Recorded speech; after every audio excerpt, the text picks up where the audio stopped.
Football is more than just a game. It's a passion, a culture, and for many, a way of life. But amidst all the glory, there are myths and misconceptions that have been passed down through generations. Today, we're diving deep into the world of football to debunk some of the biggest myths you've believed were true. From the legendary "always keep your eye on the ball" advice, to the idea that defense wins championships, we're going to tackle these myths head on. Whether you're a diehard fan or a casual viewer, get ready to have your football knowledge turned upside down. We'll explore the truth behind these myths, reveal the facts, and maybe even surprise you along the way. So, grab your jersey, settle in, and let's kick off with our first myth. In the notion that a player's height is directly proportional to their level of performance on the field is a pervasive misconception that has gained popular acceptance. This is possibly one of the most widespread misconceptions. It is not difficult to comprehend the reasoning behind the persistent existence of this concept. Tall athletes like Peter Crouch or Zlatan Ibrahimovic are widely recognized for their exceptional performance in the realm of aerial competition. Nevertheless, this assumption does not take into mind the reality that football is about a great lot more than just an individual's physical height. Players like Lionel Messi, who stands at 1.70 meters, 5 feet 7 inches, tall, have achieved a great lot of success in their respective sports, despite the fact that they are relatively short in height. Messi is a soccer player. The accomplishments of Messi highlight the value of technical skills, including dribbling, vision, and precise passing, which are vitally important for obtaining success. Messi's exploits shed light on the significance of these qualities. In a similar vein, Diego Maradona, who is considered to be exceptionally talented in terms of ball handling and invention, was able to achieve great success despite the fact that he was not particularly tall.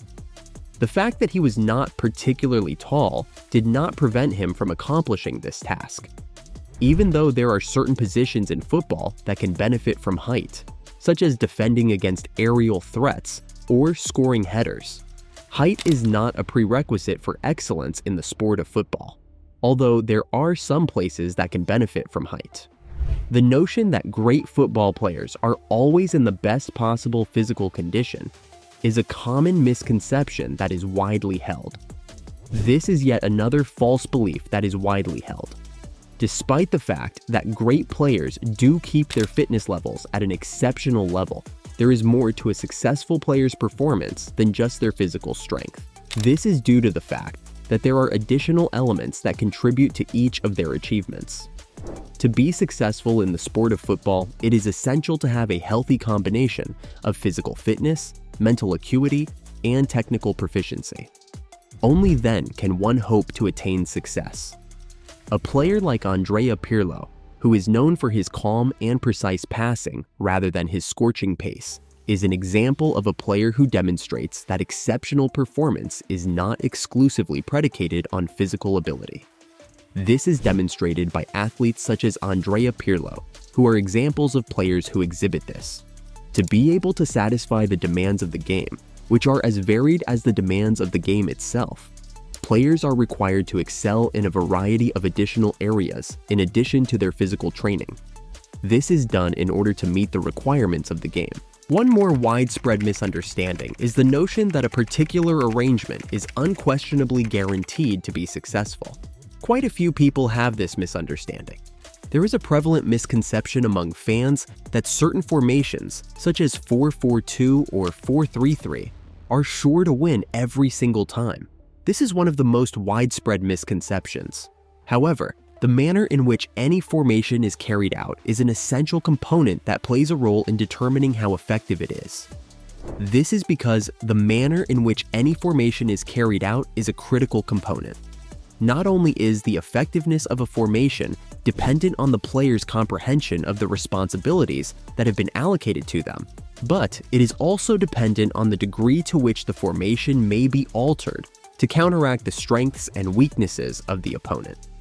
As an illustration, a 4-4-2 formation has the potential to be effective if it is used correctly. Nevertheless, a dogmatic devotion to this formation or any other structure without taking into consideration the circumstances of the game might not only be counterproductive, but also potentially harmful. It has been demonstrated by managers like Pep Guardiola that the ability to modify one's formations and maintain tactical flexibility in response to shifting conditions is essential for achieving success in one's career.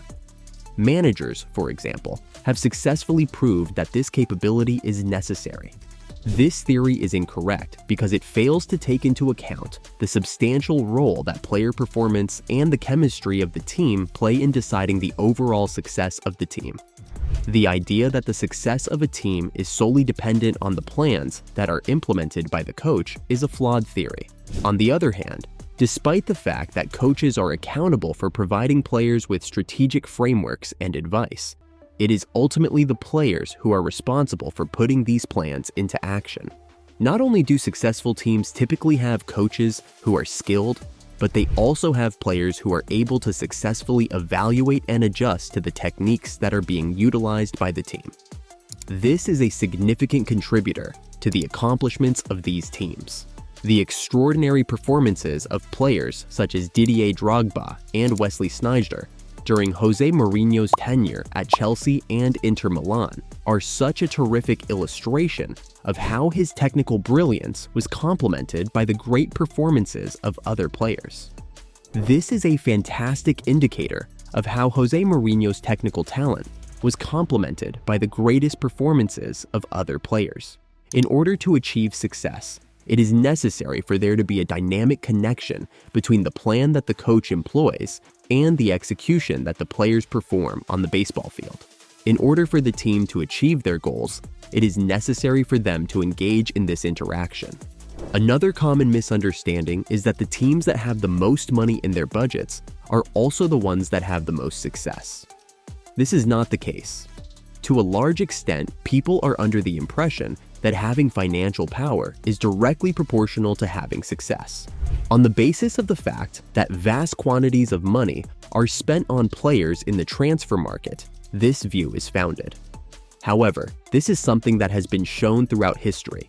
The investment of financial resources does not necessarily guarantee success. These myths, despite the fact that they were historically generally regarded to be true, give light on the complexity and multi-dimensional nature of football during its initial days. This allows fans to get a deeper appreciation for the game's depth, as well as the various components that contribute to the game's dynamic and unexpected nature. When fans have a stronger understanding of these fallacies, they are able to attain this appreciation. It is not just a game of skill or strategy. Rather, it is a combination of talent, tactics, adaptability, and, on occasion, a little bit of luck. Football is a game that requires all of these things. Playing football is a game that can be done. Thanks for watching. Don't forget to like and subscribe to our YouTube channel.